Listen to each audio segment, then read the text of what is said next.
Hola, sean bienvenidas y bienvenidos todos. Vamos a iniciar con la sesión del día de hoy.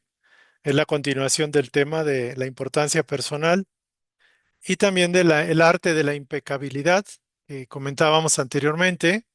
Es un tema que de alguna forma resume y esquematiza lo que hemos estado estudiando. Recordarán que Edgar Cayce comentaba que nuestro papel en la tierra es aprender y sobre todo aprender a ser canal de bendiciones. Ese es el objetivo realmente por lo cual estamos encarnados. Y todas las experiencias, por muy difíciles que sean, lo comentábamos en la oración, sirven con un propósito constructivo, aún las situaciones más difíciles. Por ejemplo, la muerte, por ejemplo, la enfermedad, por ejemplo, el dolor o el sufrimiento, por ejemplo, los reveses que la vida nos da, aparentemente, y todo aquello que se cumple y no se cumple, tiene un propósito y una función. Particularmente aprender a desarrollar la paciencia, aprender a desarrollar la resignación bien entendida, aprender las lecciones que no hemos conocido, que nos faltan, y sobre todo realizar las mejoras morales para hacer mejores canales de bendiciones. Entonces, realmente, pues todo cumple ese propósito. Me imagino como cuando un herrero o un joyero agarra un pedazo, un cable, por ejemplo, de plata o de oro, y empieza a golpearlo, un orfebre, para darle forma, para hacerlo más maleable, más dúctil. El metal, sea el oro, la plata, que normalmente son los elementos que se usan para hacer obras de arte, joyas. Entonces, los seres humanos, a través de golpe y porrazo, por decirlo de alguna forma, a través de las experiencias de la vida, que son consecuencia directa de nuestras acciones, de esta o anteriores vidas, pues vivimos las experiencias que tengamos que vivir. Y tendríamos que agradecerlo, aunque no siempre nos vaya tan bien, porque finalmente el sufrimiento también conlleva un aprendizaje. Le llaman el maestro sufrimiento y que no nos gusta realmente. El sufrimiento a nadie le gusta, pero es una de las formas más efectivas de amoldarnos, de moldearnos al modelo original, al modelo de luz que somos. Entonces, cuando no aprendemos por las buenas y cuando no practicamos el amor, pues realmente tenemos la tercera opción, la opción del sufrimiento. Pero bueno, el día de hoy vamos a continuar con la temática en el punto en el cual nos quedamos. Estamos en esta parte. Aquí comentábamos un poquito, veíamos que la parte de ser aprendiz, las personas que buscamos ser aprendices de la vida, es básicamente que ya despertamos, sea por lo que sea por el interés, sea por el sufrimiento o sea por la simple curiosidad. Pero en general un aprendiz de la vida normalmente se forma porque está forzado por las circunstancias. Cuando las cosas de fuera nos suceden al revés o no nos ocurren, nos sucede todo lo contrario o reveses, dificultades en la vida, es cuando volteamos a ver en dónde podría estar la causa y volteamos a mirar a nosotros mismos. En este sentido, ahí es cuando empezamos a aprender de nosotros mismos. Y esto sería bien importante. Entonces, la primera etapa después de vivir dormidos, que la mayoría, la inmensa mayoría, son como, con el perdón de la expresión, como animalitos, o somos como animalitos, que vivimos automáticamente, sufrimos por sufrir, pero no buscamos conocer o entender o aprender. Entonces, aquel que aprende es el que busca respuestas, busca un maestro, busca un instructor, busca una enseñanza, una religión, y se convierte en aprendiz. Entonces, somos aprendices toda la vida, eso lo comentamos ya. Y aquí hay un texto bien bonito, hay un cuadro, un gráfico que lo adapté. La primera es que todos acá estamos dormidos, pasamos a aprendices, pero del aprendiz que normalmente es algo bastante teórico, al menos al inicio, buscamos teoría, información, buscamos respuestas. Después de ser aprendices, pasamos a guerrero. Y la palabra guerrero puede sonar un poco fuerte, pero se refiere a dominar lo que no está bien en nosotros, ser guerrero de uno mismo. Entonces es el siguiente paso, o sea, es la parte práctica. Aquí la parte de búsqueda teórica, de búsqueda de comprensiones, Y aquí viene la parte práctica del guerrero, que de alguna forma lo hemos visto, tiene que aprender el autocontrol y la disciplina. Después del guerrero, de haber vivido la experiencia, porque realmente para ser guerrero tiene que ser práctico, un guerrero se forja en la batalla, en la lucha, en la guerra, por decirlo así. En este caso es la guerra con uno mismo, con su parte no redimida, la parte oscura, la parte indisciplinada, la parte que no se sujeta al poder creador, a la ley universal. Entonces, dominar esa parte requiere esfuerzo, requiere cambiar hábitos y sobre todo el autocontrol y la disciplina. Después de haber logrado las batallas en esa guerra con uno mismo, por decirlo de alguna forma, ya aprendemos en carne propia y en la práctica y nos convertimos en sabios o las personas que saben, personas que conocen. Y la última etapa de la filosofía tolteca es ser vidente. Y aquí la palabra vidente se refiere el que lo ve, el que lo conoce, el que mira a través de los ojos de Dios. Podríamos decir que vidente es el ojo todo avisor de Dios, porque se une a esa conciencia y está de acuerdo con ella. Entonces el vidente inclusive también es el que ve más allá de lo convencional. El vidente percibe realidades invisibles, de los mundos invisibles. Y el vidente es aquel que desarrolla la fe, que tiene una fe tan poderosa que le permite abrir dimensiones desconocidas para el común. Y esto sería interesante. Ser vidente es aquel que puede mirar a través de los ojos de Dios con la comprensión de Dios de alguna forma. Entonces, estos son los pasos. Y ahorita estábamos viendo el aprendiz y vamos a pasar al guerrero.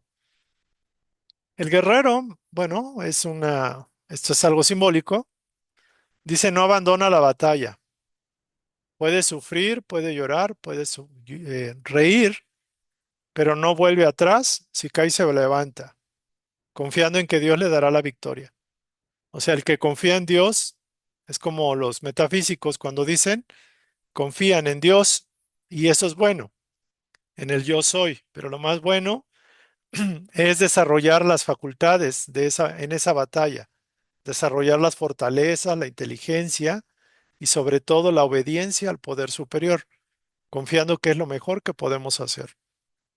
Entonces, en el punto 13, comenta Carlos Castañeda que los elementos y personas antagónicas, elementos entiéndase como las circunstancias o situaciones que pasan y las personas que se constituyen como antagónicos contra nosotros y son aquellos que van a perforar la importancia personal, la importancia nuestra, eh, que de alguna forma también nos pueden humillar, eso es cierto, o nos sentimos humillados o ofendidos, son los que llamamos tiranos.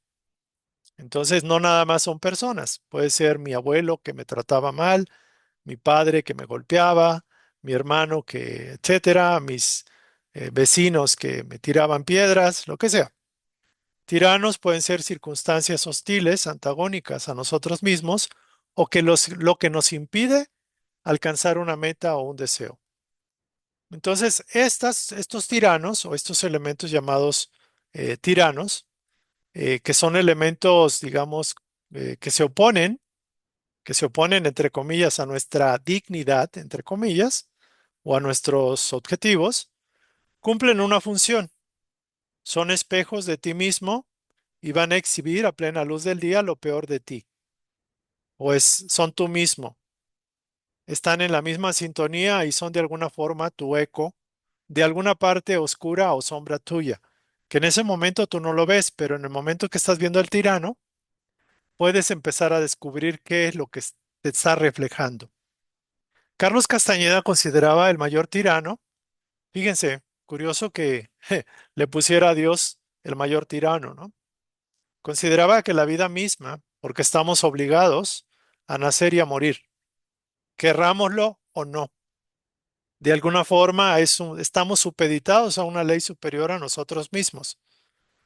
Entonces el tirano puede ser el universo o las leyes del mismo universo, que son bien exigentes, la ley de causa y efecto y el elemento del sufrimiento como elemento correctivo a nivel físico, a nivel mental, emocional o espiritual. Y estos elementos que existen, porque tienen razón de existir, tienen un motivo, tienen un propósito, operan de manera fría e implacable, de manera impersonal, porque no podemos decir, es que la ley de causa y efecto es de tal persona o está en tal lugar. Para nosotros es algo invisible. Imagínense para los dormidos, para las personas que ni siquiera entienden qué es ley de causa y efecto, o no les interesa, o simplemente están como diría yo, como animalitos, dormidos en la inconsciencia. Y no, no es esto despectivo. Por favor, entiéndase así. No, no estoy tratando de menospreciar a nuestros hermanos. Lo que sí quiero decir es que no les interesa conocer, no tienen interés. A lo sumo van a alguna iglesia a hacer algún ritual y creen una serie de cosas raras que no tiene sentido y lo creen de manera infantil. Pero no les importa, no les interesa conocer que la vida tiene un sistema muy ordenado, aunque nosotros no lo veamos así. Es un sistema, es una escuela perfectamente ordenada con reglamentos y leyes perfectamente establecidas. Entonces, que, por ejemplo, el mayor tirano es la vida misma, es el sufrimiento que nos ocasiona la vida misma, es la suerte que nos tocó vivir, la ley de causa y efecto, el nacimiento, el envejecimiento, eh, el sufrimiento, la enfermedad, la muerte. Para nosotros, que lo consideramos como tal, los consideramos tiránicos porque nos atentan contra nuestro propio esquema, nuestra propia vida, nuestro propio plan. Entonces, de alguna forma cumplen una infusión, por algo están, y son impecables porque usan la energía que nosotros mal calificamos y nos la devuelven íntegra y completica. Y son energía impecable e implacable, le puse yo, porque pareciera que nos hacen trizas, nos agarran, y como cuando las señoras lavan la ropa y le dan la vuelta, así lo más que se pueda. Porque ya que cumplen de manera rigurosa lo que deben hacer, sin sentimentalismos inútiles, son acertadamente objetivos. Y aquí vemos un ejemplo, ¿no? Esta imagen de alguien que se mira al espejo y que es su propio reflejo. Entonces esta es tirana de ella misma y viceversa. Muy bien.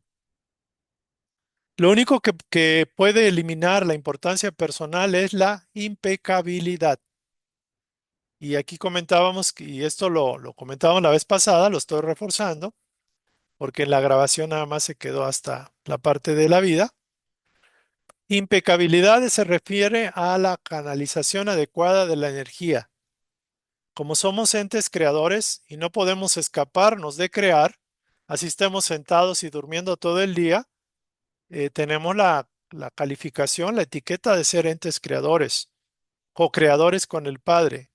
O sea, tenemos ese enorme privilegio y no lo vemos como privilegio porque lo hemos usado mal. Por algo estamos sufriendo experiencias difíciles, dolorosas.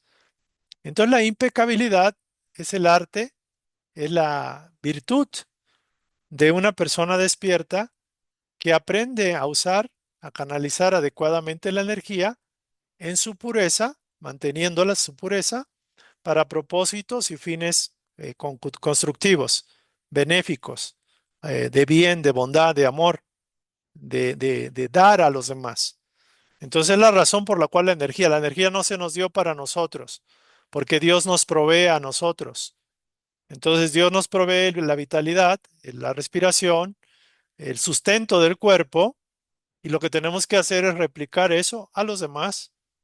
O sea, imaginen que alguien quiera comer lo de dos estómagos teniendo uno solo, o alguien quiera mirar, no sé, por ejemplo, con otro sentido que realmente no sirve más que para sí mismo. Entonces tenemos que aprender a canalizar en impecabilidad la energía creativa. Y dice aquí, esta energía debe ser para propósitos constructivos o realmente útiles, es decir, elementos que son esenciales para tu sobrevivencia y bienestar, sin que ese bienestar afecte a los demás. Es decir, no voy a tener bienestar a costa de gente esclava o hacer un negocio a expensas de la salud de los demás. Entonces, sí, se vale tu bienestar, Pero una vez que ya tienes tu bienestar, estás obligado por ley, por decirlo de alguna forma, a mirar a los demás, porque ya tienes un excedente. Y cuando tienes un excedente, lo que está pasando es que estás manejando egoísmo. Lo retienes para ti, es como retener más de lo que puedes alimentarte, ¿no? Entonces, los recursos, la energía se creó para compartirla. La misma lluvia nos da el ejemplo, el sol nos da el ejemplo. Todo lo demás que es prescindible, o sea que no se necesita, va a robar tu energía y te va a debilitar, impidiéndote conseguir tus metas más elevadas.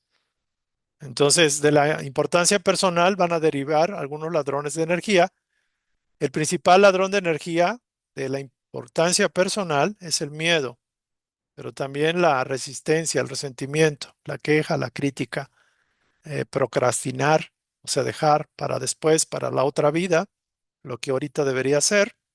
La inseguridad, la culpa, la preocupación, la venganza, el mal uso de la palabra, el estrés, el resentimiento, el fingir que soy lo que no soy, hablar de más, hablar en exceso, el decir groserías, maledicencia, ofender, criticar, no sirve de nada y te roba la energía que pudieras necesitar.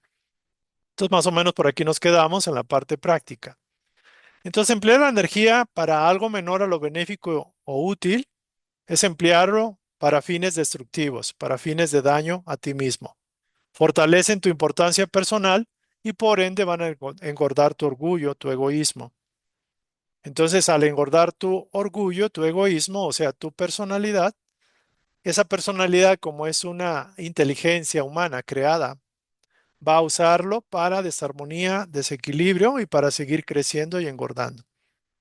Este es un ciclo que no termina nunca hasta que no sufrimos lo suficiente y hasta que no maduramos lo suficiente y decidimos alinearnos a la ley universal, es decir, asumir la responsabilidad de entes co-creadores con el Padre. Entonces, una persona que ya llegó a ese nivel ya se convirtió o se está convirtiendo en un guerrero, ya es un guerrero. Alguien que se da cuenta de que está diciendo peladeces y dice, chin, ya me di cuenta que yo digo puras groserías. Voy a obligarme a parar. Y a lo mejor no lo logra en un mes, en un año, en 5 años, pero se esfuerza. O alguien que está consumiendo alcohol para curar una pena, está dañando a su cuerpo y está usando la energía para sí mismo, para mal. Entonces restringe y dice, no, aunque tengo ganas de echarme un trago, una botella, una cerveza, lo que sea, no lo voy a hacer. Entonces vamos a ir a una resistencia, a una lucha. Y esa lucha es el guerrero que está luchando y que se está comprometiendo a defender una causa, la patria, la nación, el amor a algo mayor, a sí mismo, a su propio yo individual. Entonces hablábamos de que la palabra es una manifestación de la energía y pocas veces reparamos en el perfecto, en el buen uso de la palabra. Entonces se puede usar como una espada de dos filos, para bien o para mal. La importancia personal se manifiesta en su mal uso. Por ejemplo, cuando nos quejamos. La queja realmente no es esencial, no ayuda de mucho o no ayuda de nada y sirve nada más para llamar la atención de los demás. Y nosotros no, no asumir lo que tenemos que asumir. Y eso, la queja más bien eleva el ego, el orgullo, el ego, y pierdes la energía y todo esto va a repercutir en ti mismo. Estoy recordando que ante la queja, la mejor medicina es el silencio y el autocontrol de la palabra para usarlo únicamente en lo necesario. Y si no, mejor quedarse callado. Entonces, aquí comentábamos que el agradecimiento es el buen uso de la palabra. Cuando alguien agradece, suma, acumula, eleva y no baja, no pierde, al igual que el amor. Entonces, podemos ver el uso impecable de la energía, como lo vemos en la naturaleza, que básicamente utiliza todos los elementos para fines de mejora de las criaturas, aún en el terreno de los animales feroces, aún en la lucha por la sobrevivencia, hay lecciones y aprendizajes para ese nivel se obtienen de esa forma. O sea, hay niveles primitivos de aprendizaje, para los hermanos menores. Y esto está acorde a la evolución de esas especies. Entonces también es cierto que en el ser humano estamos conviviendo con animales y contactando de manera sutil el plano invisible, el plano de los ángeles, por llamarlo así, el plano de los espíritus.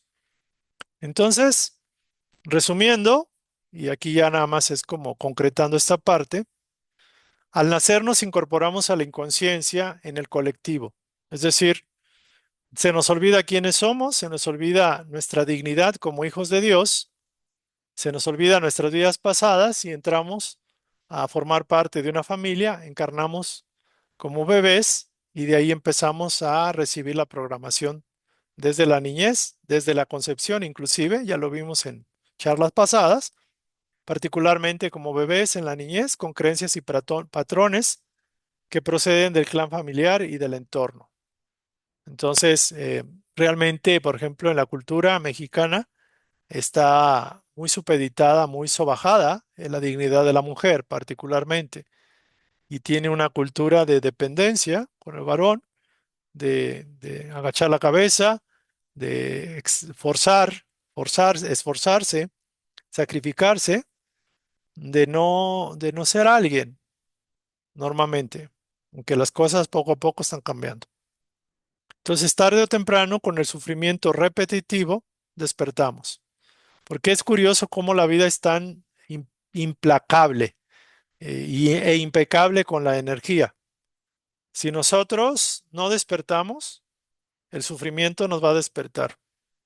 Si nosotros nos quedamos dormidos, como dice Camarón que se duerme, la corriente se lo llevó. Y eso pasa. Entonces, la vida nos da un tiempo, tiene cierta permisividad, que en un momento dado llegamos al tope y el resorte se activa y nos da de golpe, nos llega de golpe. Entonces tenemos opción de tomar conciencia de por la buena o tomar conciencia por el camino del mal uso de la energía, o sea, eh, el arte de no ser impecable y de alguna forma mal utilizar la energía a través de la palabra, de la emoción, de los sentimientos o de las acciones.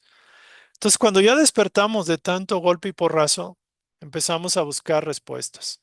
Algunos lo buscan en la metafísica, en las religiones, en el esoterismo, en enseñanzas psicológicas, en cualquier lado, y nos convertimos en buscadores, o sea, aprendices. Buscamos un guía, un libro, un maestro o alguien que nos apoye. Y por eso decían ahí, cuando está el discípulo listo, aparece el maestro. Y el maestro se refiere a una enseñanza mayor de la que tenía. Entonces, pero si no hay cambio, como dice aquí, no hay avance. Para eso no basta nada más aprender intelectualmente. No basta conocer que la vida fue hecha para aprender y que Dios existe y que hay que desarrollar el cambio moral. No basta decir que hay que servir y no lo hacemos, porque sin lucha o esfuerzo no hay triunfo, no hay victoria, no hay avance. Y para eso vinimos a la tierra, a esta vida. Decidimos convertirnos en guerreros de nosotros mismos al enfrentarnos a nuestro principal enemigo, la importancia personal, que es como nuestra área más sensible y es la que más nos exponemos y donde más nos duele. Entonces, cuando ya aplicamos el criterio, la actitud del guerrero, empezamos a desarrollar el autocontrol. Y este autocontrol viene primero con el pensamiento y luego con las palabras y luego con las emociones. Pero básicamente el autocontrol es controlando nuestros pensamientos y como bien lo decíamos en una charla, es dónde pones tu atención, cuál es tu intención al poner la atención ahí y de alguna forma cuál es tu actitud ante la vida, cómo reaccionas. Entonces el autocontrol y la disciplina para hacer los cambios pertinentes. Cuesta mucho cambiar y es lo más difícil. De hecho, en la Tierra casi nadie le gusta esto. ¿Quién quiere autocontrolarse? ¿Quién quiere autorrestringirse? ¿Quién quiere tener que hablar puras cosas buenas? ¿Quién quiere evitar el chisme, la queja, la crítica? Casi nadie. Son muy pocos. Y los que quieren casi nadie lo hace o no llegamos a un dominio más completo. Entonces tenemos que encarnar las veces que sean necesarias. Fíjense, nada más por esto tendríamos que encarnar las veces que fueran necesarias por el autocontrol de la palabra. Y ya no se diga del pensamiento. Entonces, si no hay esa actitud de autocontrol, ¿quién nos la va a poner? La vida, el sufrimiento, la energía que hemos mal controlado y que hemos desperdiciado, mal canalizado. Se requiere autocontrol, porque si tú no te controlas, la vida se va a encargar de controlarte, pero no vas a aprender. O sea, no necesariamente aprendes.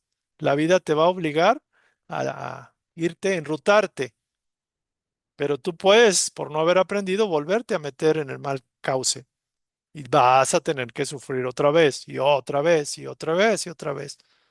Entonces está cañón, como dicen los niños, está terrible. ¿Cuántas miles de vidas hemos encarnado y todavía no aprendemos? Y realmente estamos buscando cosas que ni al caso, cosas que no nos vamos a llevar cuando partamos a nuestro hogar, nuestro verdadero hogar, que es el plano espiritual. Y queremos aferrarnos aquí con todo. Queremos vivir 10.000 años aquí, con el mismo cuerpo, con la misma personalidad. Y eso es una barbaridad. O sea, si ya con 60, 70 años ya está uno cansado de alguna forma, ¿no? Ya la vitalidad no es la misma. Y realmente este planeta, aunque es bonito y todo, el plano espiritual es un plano donde no hay tanto sufrimiento, al menos para aquellos que se han esforzado un poco. Entonces el autocontrol y la disciplina de la propia mente. O sea, para autocontrolarte tienes que conocerte, autoconocerte. Y para autoconocerte, pues tienes que mirar hacia adentro, cerrando los ojos de afuera o hacia afuera. Entonces, al enfrentarnos a los tiranos del mundo exterior, o sea, todo lo que se nos opone o nos genera resistencia y perfora nuestra importancia personal, la única forma de salir victoriosos es asumir el arte de la impecabilidad, o sea, el uso correcto, constructivo, efectivo de la energía y evitar su desperdicio, es decir, usarlo para lo que fue hecho. ¿Y la energía para qué fue hecha? La energía divina fue hecha para crear positivismo, cosas positivas. O sea, por eso dicen que Dios es amor. La energía de Dios es amor. Tiene inteligencia, tiene intención de crear cosas maravillosas para todas sus criaturas, pero el ser humano la puede teñir y la puede mal utilizar para sus propios fines egoístas. Entonces ahí es donde cometemos error. Metemos la pata y cometemos el pecado de haber manchado esa energía y va a regresar a nosotros en condiciones de dolor y sufrimiento. Entonces, si por el contrario, de manera consciente o inconsciente la despreciamos en cosas inútiles, perdemos fuerza y vitalidad para enfrentar lo desconocido sin sentirnos en riesgo. Y lo desconocido es aquello que todavía no conocemos. Por ejemplo, los cambios que queremos, los retos, dejar de sufrir, los sueños, los ideales y todas las cosas que queremos y son deseables. Entonces, lo que nos cuesta por cambiar, nos cuesta precisamente por la falta de energía y de enfoque, la falta de disciplina para desarrollar la impecabilidad.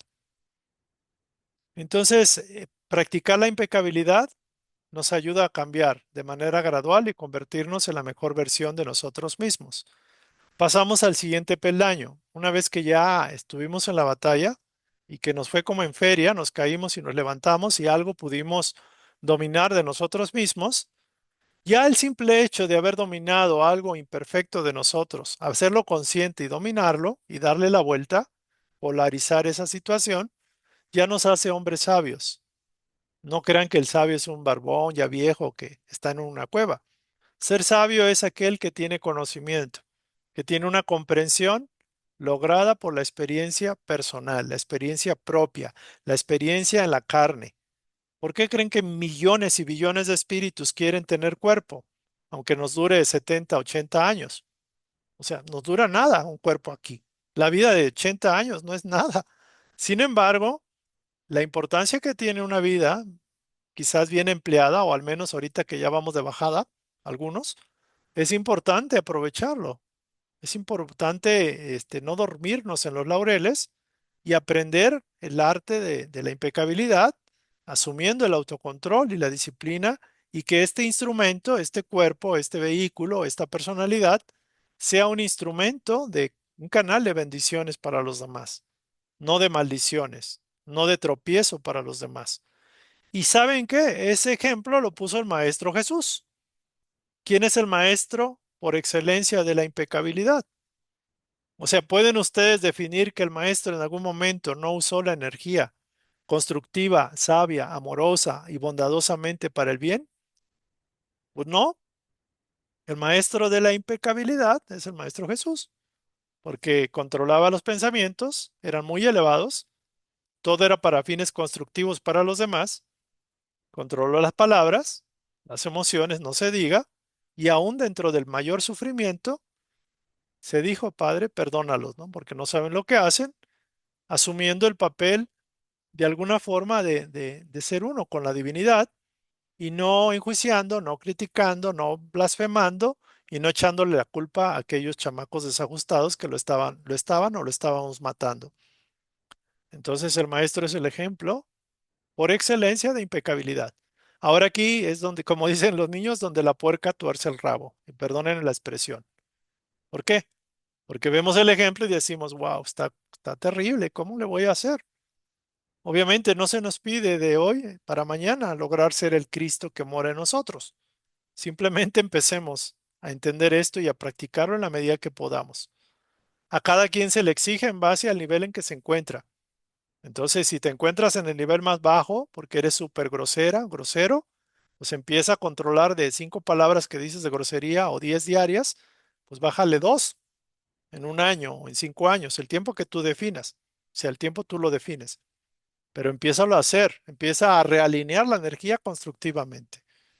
Entonces aquí ya nos convertimos en sabios, que son personas no porque estudiaron en libros, sino porque estudiaron en el libro de la vida, de su propia vida, encarnados. La sabiduría no es mental, es resultante de la comprensión práctica aplicada en el mundo físico. Ser sabio es resultado de la experiencia vivencial en la carne, en el cuerpo. Ese es el sentido de estar encarnados. Por eso estamos encarnados. Aprender lo que no sabemos y desarrollar el amor incondicional, que sería el mayor grado de impecabilidad de la energía. Entonces aquí dice, bueno, aquí me quito un rato. El hombre solo puede alcanzar el conocimiento con la ayuda de quienes lo poseen.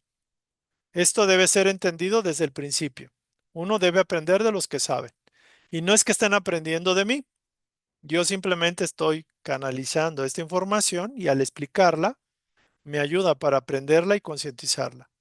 Entonces, buscar a quien posee el conocimiento puede ser a través de la vida misma, pero obviamente la verdad, el Evangelio, por ejemplo, según el Espiritismo, ahí hay mucha información, mucho conocimiento que tiene que ver con el arte de la impecabilidad. Por eso yo damos esas sesiones los martes a las 8, pero vemos que la mayoría no entra. Curiosamente, entraban 400 tocando temas de metafísica y todo, y cuando estamos en las sesiones del Evangelio, pues quizás no llega ni a 12, y los que la ven son como 30, 40, si bien nos va. Pero eso pues, simplemente es una oportunidad que se da y que la toma quien esté en la conciencia suficiente entendiendo esto.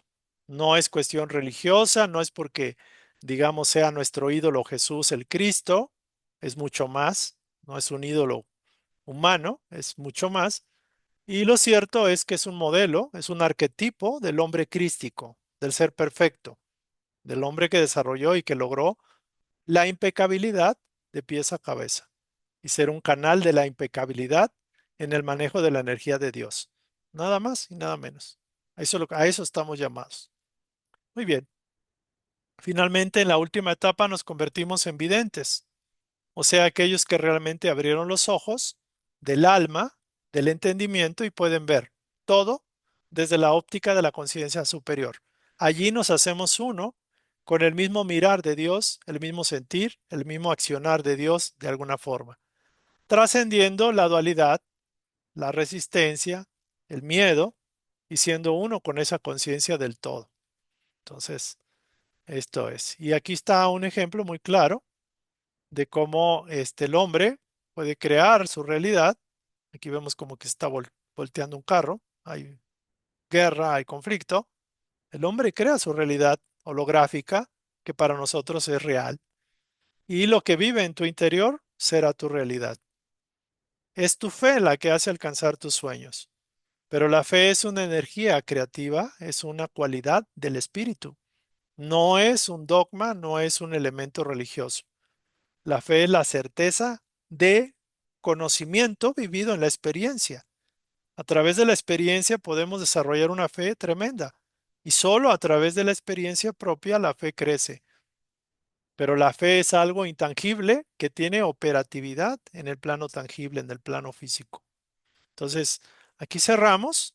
Digo, ya me pasé un poquito porque reforcé un poco el tema con las personas que nos acompañaron la última vez y tuve que editar la charla, volverla a hacer para que quedara más práctica. Para la próxima sesión vamos a ver un poquito el anexo que tiene que ver con la autoestima y autoconcepto y vamos a ver así rápidamente el concepto del sufrimiento y qué debemos entender cuando se nos da sufrimiento, que eso es casi común en todos, y las reflexiones de vida, que con esto vamos a sacar un estudio personal. Cada quien va a sacar su propio estudio. Entonces aquí ya cierro. Eh, Quiero agradecerles a todos por la oportunidad que me dan de estar aquí. Voy a cerrar la grabación. Me voy a quedar con los compañeros que tienen a bien estar aquí para comentar, discutir, platicar y nos vemos para la próxima. Gracias por seguirnos. Compartan, divulguen y que la verdad nos haga libres a todos.